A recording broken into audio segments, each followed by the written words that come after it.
사랑하는 자들아, 너희를 연단하려고 오는 불시험을 이상한 일 당하는 것 같이 이상히 여기지 말고 오히려 너희가 그리스도의 고난에 참여하는 것으로 즐거워하라.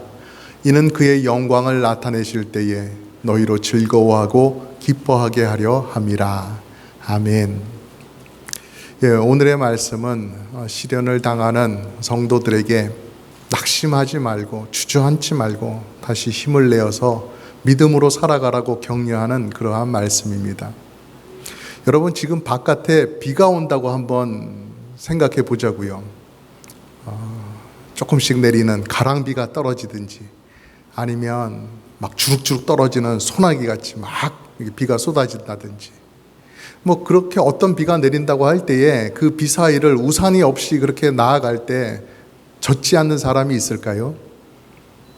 비 사이로 막가시는 갈 수 있습니까? 비가 막 쏟아지면은 우산을 받쳐도 조금은 젖는단 말이지요. 우리의 인생이 그렇습니다. 시련이 없는 가운데 시련을 피해서 살아갈 수 있다면 참 좋겠지요만은 그러지 못합니다. 1년에 한 번? 그 정도 아닌 것 같아요. 한 달에 한 번, 1년에 12번도 더 많은 시련이 있는 것 같아요. 왜냐하면 내게 닥친 문제만 내 문제가 아니라는 것이죠. 내게 온 것만이 전부가 아니에요. 우리 부모님들 어떻습니까? 자녀들이 시련을 당해서 막 눈물 흘리고 고통당하고 하는 그런 모습을 보면은 그것보다 더 안타까운 것이 없어요. 부모님의 마음은 찢어진단 말이죠. 그러니까 부모님들은 자신의 문제도 자신의 문제일 뿐만 아니라 자녀들이 당하는 시련과 고통도 다 부모님의 것으로 끌어안게 되는 거예요.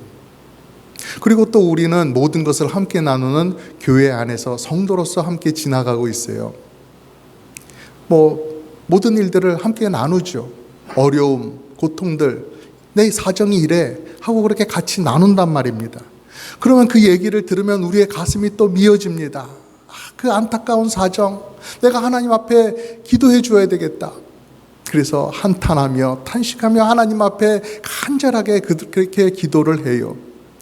그렇기 때문에 한 교회를 다니면서 서로의 형편을 알고 같이 어려운 것들을 나눠지는 우리 성도들은 교회를 다니지 않는 분들보다 더 많은 시련을 끌어안고 살아가는 것과 마찬가지지요.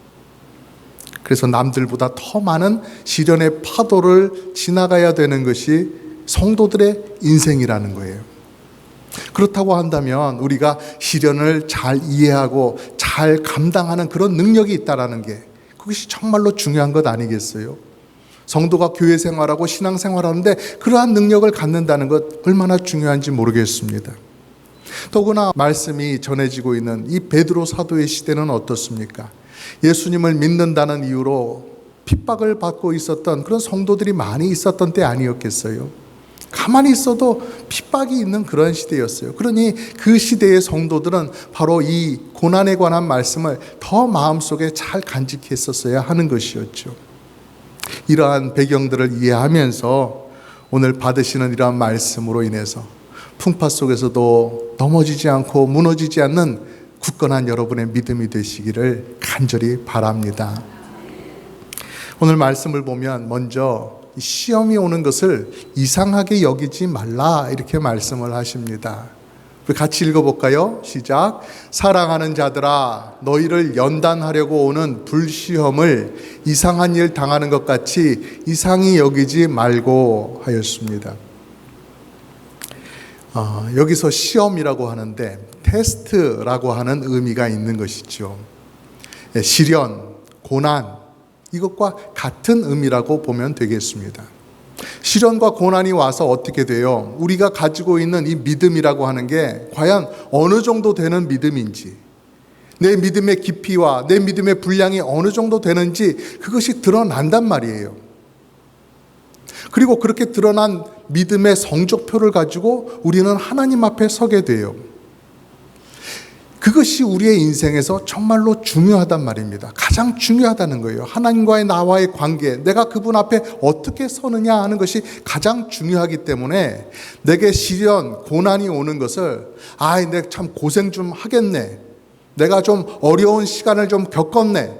이렇게 표현하는 것이 아니라 시험이라고 표현을 하고 있는 것이죠. 테스트라고 말하고 있는 것입니다. 그러면 가벼운 시험도 아니고 아주 큰 시험, 어려운 시험, 그래서 불시험이라고 말하는 이러한 시험이 다가온다 할지라도 그것을 이상히 여기지 말아야 될 그런 이유는 무엇일까요? 사실 우리는 고난을 당하면 그것을 이상하게 여깁니다. 원래 무슨 일이래? 이렇게 반응을 하게 되지요.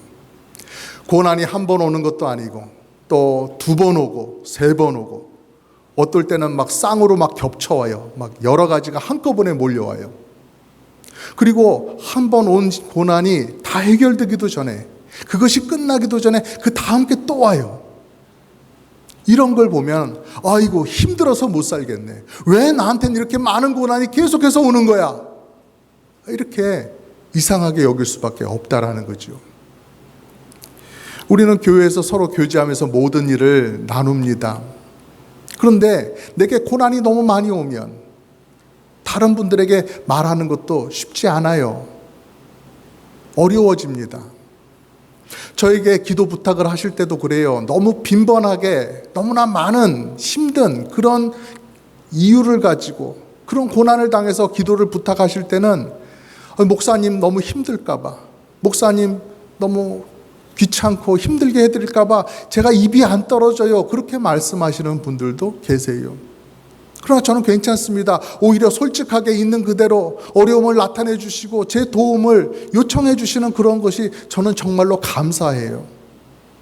많이 말씀해 주시길 바랍니다. 근데 어쨌든 그 당사자들은 힘이 된다는 것이죠. 고난을 당하면 위축되는 게 사실입니다. 고난 앞에서 내가 하나님 앞에 어떻게 살았는가 돌아보고 또 하나님 앞에 엎드려 기도하는 그러한 시간을 가지기보다는 아유 힘들어 해가지고 주저앉는 경우가 더 많아요. 더 나아가서 깜깜한 어둠 가운데 들어가서 나오지 못하는 그런 경우들도 있지요. 기도의 능력을, 기도의 힘을 다 잃어버리는 경우가 있어요. 우리 인생 가운데 극심한 고통을 한 번 정도라도 겪어보신 분들은 이런 것들이 다 이해가 되실 것입니다. 그래서 우리는 고난에 다 잘 대처해야 되는데요. 고난에 대처하기 위한 이 근거는 무엇입니까? 내 힘, 내 의지, 내 주변의 다른 사람, 이것보다도 이 고난이 왜 우리에게 오는지 알아야 되는 것이죠. 이 고난을 우리에게 주시는 분은, 허락하시는 분은 하나님이시다. 이 사실을 우리가 분명히 알 수 있어야 되는 것입니다. 이 말씀을 보면은 너희를 연단하려고 오는 불시험이라고 되어 있잖아요. 어떤 시련이 있어요. 그 녀석이 이쪽 저쪽을 둘러보다가 내가 저 사람에게로 가야 되겠다. 올해는 저 사람이다 라고 작심하고 그러고 내 번지수를 물어서 그렇게 찾아옵니까? 제가 김지사님을 좀 찾는데요. 어디 가면 그분을 만나뵐 수 있나요? 이러면서 찾아오는 것이 아니란 말입니다. 자기 발로 찾아오는 게 아니죠. 우리의 모든 것을 아시고 우리의 믿음을 아시고 우리의 믿음을 더 튼튼하고 크게 키워주시려고 하는 그 하나님께서 때를 따라서 때로는 작은 시험, 때로는 큰 시험, 그것을 우리에게 허락하시는 거예요. 우리가 더 큰 믿음 가지도록, 더 올바른, 더 굳건한 성도가 될 수 있도록 우리를 연단시켜 주시는 거예요. 그러니 이 사실을 깨달으면 어떻습니까? 우연히 당한 줄 알았던 고난인데 그것이 하나님의 손에서 우리에게 오는 것이라고 깨닫게 되면 어떻습니까? 힘들고 어려워도 속상하고 억울하고 눈물이 난다 할지라도 그 눈물 꿀꺽 삼키면서 버틸 수 있는 거예요. 견딜 수 있는 힘이 생기는 거예요. 그래서 말씀을 보면 시련이 그냥 온다 그렇게 말씀하지 않고 연단하려고 온다라고 말씀하고 있는 겁니다. 재수가 없어서, 올해 운수가 아주 더러워서, 내가 어젯밤에 꿈을 나쁜 걸 꿔가지고 내 손금이 아주 이상해가지고 그래가지고 고난이 오는 게 아니라는 거예요. 여러분, 시련 속에서도 하나님께서 함께 하심을 믿으시나요? 고난의 순간만이 아니라 모든 순간을 통해서 우리 하나님께서는 여러분 옆에 계심을 믿으십니까? 그러면 그 옆에 계시는 하나님께서 아무것도 안 하고 그냥 계시는 것이 아니라 선한 뜻을 가지고 여러분을 더 좋게, 여러분을 더 선한 방향으로 이끌어 가고 계심을 그것도 믿으시나요? 아멘. 아멘입니다. 그러므로 내게 시험이 왔을 때는 우리는 기억해야 되는 것입니다. 이것이 무익한 시간이 아니고, 나를 사랑하시는 하나님께서 이 시련을 주실 때에는 그 시련을 주고서 뒤돌아서 계신 것이 아니라 나를 그 어느 때보다 진지하고 세심하게 보살피고 계시는 바로 그러한 시간이구나, 나를 눈여겨보고 계시는 그러한 시간이구나 하는 이 사실을 우리는 기억해야 되는 것이죠. 그리고 내가 지금 믿음으로 잘 대처하고 내가 더 성숙해지기를 간절히 바라며 응원하고 계신다는 그 사실도 우리가 기억할 수 있어야 될 것입니다. 아주 사소한 시험 하나라도 그냥 이리저리 굴러다가 내게 오는 것 아닙니다. 세상 모든 일을 주관하시는 하나님께서 나의 유익을 위해서 시련을 주시는 거예요. 그래서 그 시련조차도 내 연단을 위해 주신 하나님의 선물이다, 그렇게 생각하면 감사히 받을 수가 있는 것이죠. 여러분께서 이런 믿음의 안목을 가지시고 고난을 맞이하시기를 주님의 이름으로 간절히 부탁드립니다. 이어지는 말씀은 우리를 거기서 한 발짝 더 나가게 하십니다. 우리에게 오는 시련이 하나님의 허락하심 속에서 오는 귀한 연단의 선물이다 라는 것을 깨달았으면 그저 가만히 앉아서 감나무 밑에서 입 벌리고 감이 떨어지기만을 기다리고 있는 그런 모양이 아니라, 시련이 오면은 그래 뭐 어쩔 수 없이 시련을 받아야 되겠지, 시험을 통과해야 되겠지 하고 기다리는 것이 아니라 시험을 향해서 나아가라, 고난을 향해서 나아가라, 그것도 다른 고난이 아니라 그리스도의 고난에 참여하라 라고 말씀을 하시는 것입니다. 13절 말씀 우리 같이 한번 읽어볼까요? 시작. 오히려 너희가 그리스도의 고난에 참여하는 것으로 즐거워하라. 이는 그의 영광을 나타내실 때에 너희로 즐거워하고 기뻐하게 하려 함이라. 아멘. 그리스도의 고난에 참여한다, 이게 무슨 뜻일까요? 예수님께서 고난을 당하셨습니다. 하나님 아버지께서 이 죄인들을 구원하시기 원하셨어요. 그래서 그 뜻을 이루어 드리기 위해서 예수님께서 이 세상에 오셔서 고난을 당하셨어요. 그러니 우리도 하나님 아버지의 뜻을 따르면서 예수님을 믿어야 되는 것이죠. 교회를 세우는 것이죠. 복음을 전하는 것입니다. 거룩하게 살아야 되는 거예요. 그런데 그 가운데서 오는 여러 가지 어려움, 힘든 것들이 있는데 그것을 피하지 말고, 그것을 두려워하지 않고 그것을 있는 그대로 다 받아들인다라는 것이에요. 예수님을 따라가는 그 길에서 정직하고 거룩하게, 그리고 불의와 거짓과 맞서 싸우려고 한다면 당연히 거기서 오는 어려움, 고통을 받게 되는 것이 있어요. 그리스도께서 주신 사명을 내가 이루어 드리려고 한다면, 그 사명을 위해서 힘써 살아간다고 한다면 반드시 겪어야 되는 오해와 반대와 공격이 있단 말입니다. 이것이 그리스도의 고난에 참여하는 것이에요. 여러분, 우리가 그런 시련 있는 줄 모르고서 예수님 믿는 거 아니지 않습니까? 다 안단 말이에요. 우리 신앙의 길은, 예수님 따르는 길은 좁은 길이라고 하는 것을 알아요. 여러 가지 어려움이 있어요. 사탄에게 사로잡힌 이 세상 어두움의 사람들이 우리 빛의 자녀들을 맞이할 때 이라시아이마세 하면서 어서 오십시오 하고 그렇게 맞아들이는 게 아니라는 사실을 우리는 알고 있어요. 그렇게 알고 있지만, 좁은 길인 줄 알고 있지만, 그럼에도 우리는 그 길을 가는 거예요. 그래서 그리스도의 고난에 참여하는 것을 뜻밖의 고난을 겪게 되었습니다 라고 말하는 게 아니라 아니까 참여한다라고 말씀하고 있는 거예요. 이렇게 생각해 보면 이해가 쉬울 것 같아요. 여러분 앞에 여러 가지 사명의 길이 있고 그 사명을 가는 사람들이 있어요. 1번 사명의 길을 가는 그룹이 있어요. 2번 사명의 길을 가는 그룹이 있어요. 3번, 4번, 막 1000번, 2000번 해가지고 막 수없이 많아요. 근데 그 앞에서 여러분이 나는 어디를 갈 것인가? 나는 어디에 조인할 것인가? 그것을 선택하는 거예요. 어디가 쉬울까? 어디로 가면 시련을 만나지 않을까? 하고 이렇게 쭉 살펴보니까 시련이 없는 곳은 하나도 없어요. 다 시련의 길이에요. 그럼에도 불구하고 정한단 말이죠. 왜요? 예수님께서 함께 하시는 길이기 때문에, 예수님의 사람들이 가는 길이기 때문에 나도 함께 간다라는 것입니다. 베드로 사도가 복음을 전하다가 잡혔습니다. 대제사장과 사두개인들에 의해서 잡혀서 감옥에 들어가게 되었어요.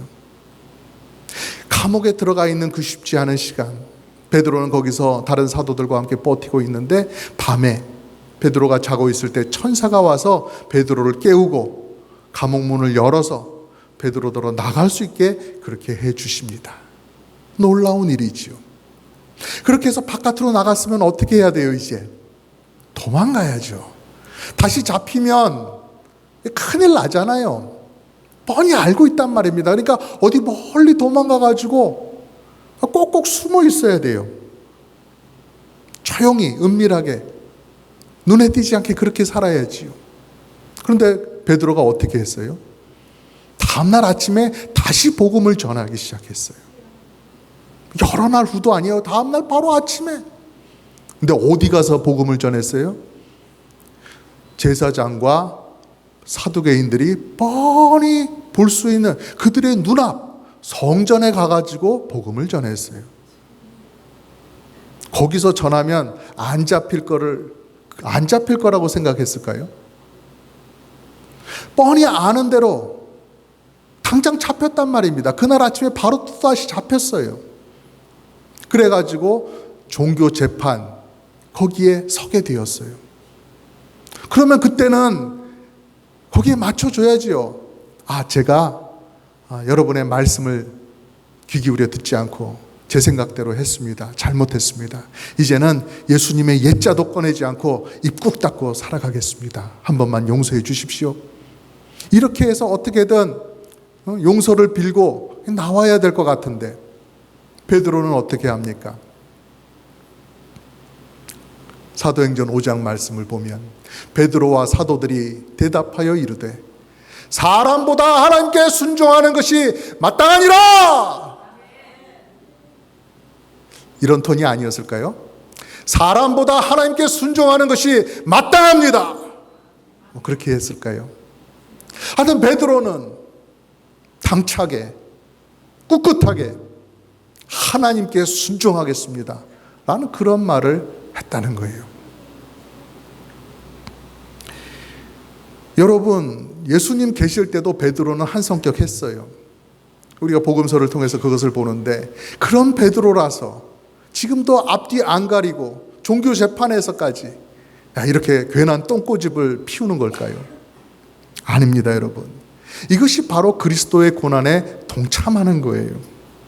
참여하는 것입니다. 그리스도의 고난을 보지만 그 안으로 자원해서 뛰어드는 거예요. 베드로 사도라가 왜 편하고 안전하게 사는 것 좋아라 하지 않겠어요? 하지만 있는 힘을 다해서 본성을 물리치는 거예요. 유혹을 거절하는 거예요. 그리고 주 예수 그리스도에게 나아가기 위해서 몸부림치고 있는 거예요.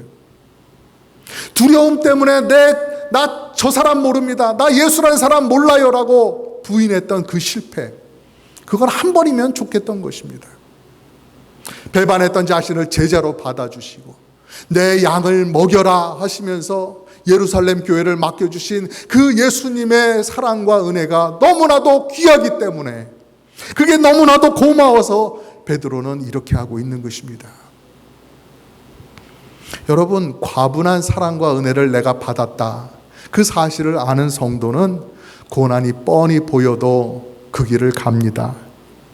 누군가가 말할 수 있습니다. 교회 생활 뭐 그렇게 힘들게 해, 적당히 해, 쉬엄쉬엄 해, 하지 마, 이렇게 말려도 예수님께 바친 내 인생, 그렇게 쓰여지기는 싫은 겁니다.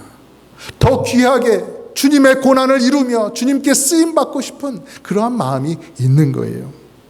나를 사랑하셔서 십자가에서 피 흘린 주님께서 곧 다시 오신다고 하셨으니까 주님 만날 날, 그날 감격스러운 만남 준비하면서 내게 맡겨주신 그 믿음의 자리, 사명의 자리, 비가 불고 바람이 불어도 그 자리를 충성된 청지기의 모습으로 지켜나가는 거예요. 그러므로 여러분, 우리의 관심이 크게 바뀌어야 되는 것입니다. 내 인생에 고난 좀 없었으면 좋겠다, 이것이 아니라 나도 그리스도의 고난에 참여하기를 바란다, 나도 그리스도의 고난에 많이 참여할 수 있으면 좋겠다, 이런 것으로 바뀌어야 되는 것입니다. 진짜 고난이 얼마나 힘든지 몰라서 철부지처럼, 애송이처럼 그렇게 말을 하는 것 아니지요. 왜 그렇게 합니까? 내가 맛본 은혜는 정말로 달콤하거든요. 너무나 단 하나님의 은혜의 맛을 봤기 때문에 그 정도의 쓴 불시험은 내가 감당할 수 있겠다 하는 것입니다.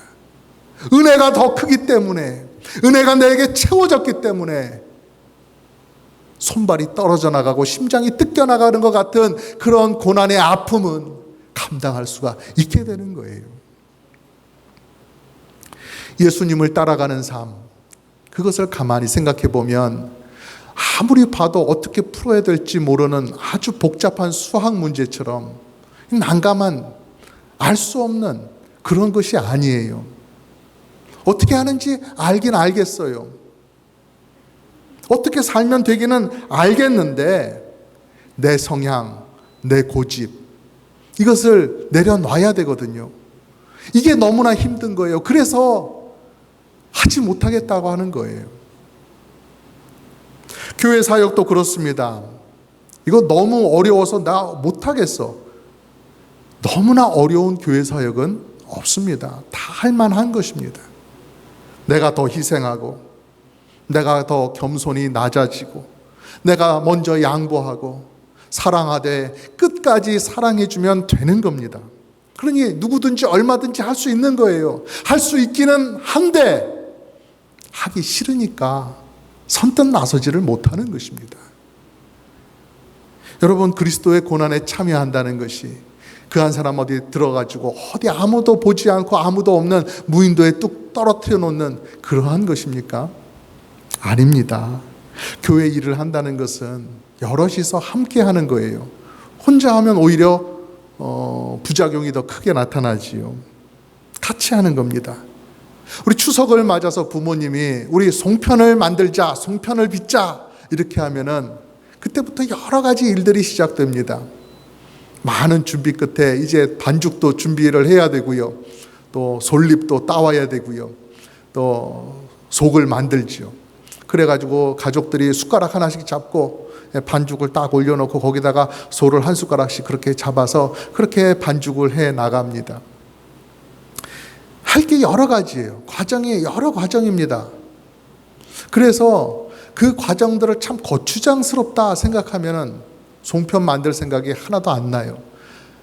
아유, 안 만들었으면 좋겠다 라는 그런 생각이 들지요.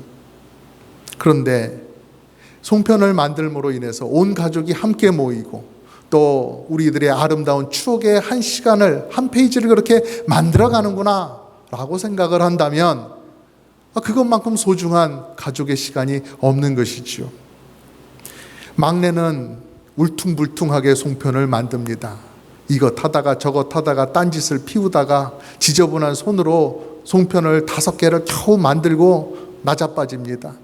그러고는 송편을 다 쪄가지고 이제 따뜻한 김이 모락모락 나는 그 송편, 그것이 이제 나왔을 때는 욕심을 내가지고 한 20개를 그냥 먹어버려요. 다른 집 애라면 얼마나 믿겠어요. 근데 우리 가족이니까 그것조차도 즐거운 시간이 되는 것입니다. 우리는 혼자가 아니에요. 나와 영원한 시간까지 함께 하시는 하나님 아버지가 함께 계세요.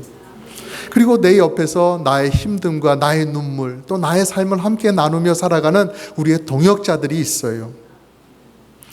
그래서 비록 송편 5개를 만들고 자빠졌다가 일어나서는 송편 20개를 먹어치우는 우리의 동역자가 있다 할지라도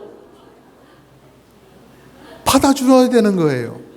나도 예전에는 그런 모습이었거든요. 나도 그렇게 했거든요. 그렇게 돌봐줘야 되는 것이죠. 받아줘야 되는 것이죠. 우리는 예수 그리스도 안에서 한 줄기 한 몸으로 함께 부름을 받았어요. 그리고 우리는 고난이 와도 이 파도를 함께 넘으면서 천국까지 가야 되는 우리는 한 형제 한 몸이거든요. 오늘 말씀을 통해서 다시 우리가 생각해 보는 것은 그것입니다. 고난을 통해서 우리의 믿음을 연단해 주시는 하나님을 나의 하늘 아버지로 고백할 수 있다면 불시험이 와도 그것은 불행이 아니라 나를 위한 선물로 감사하게 기쁨으로 받을 수가 있는 것입니다.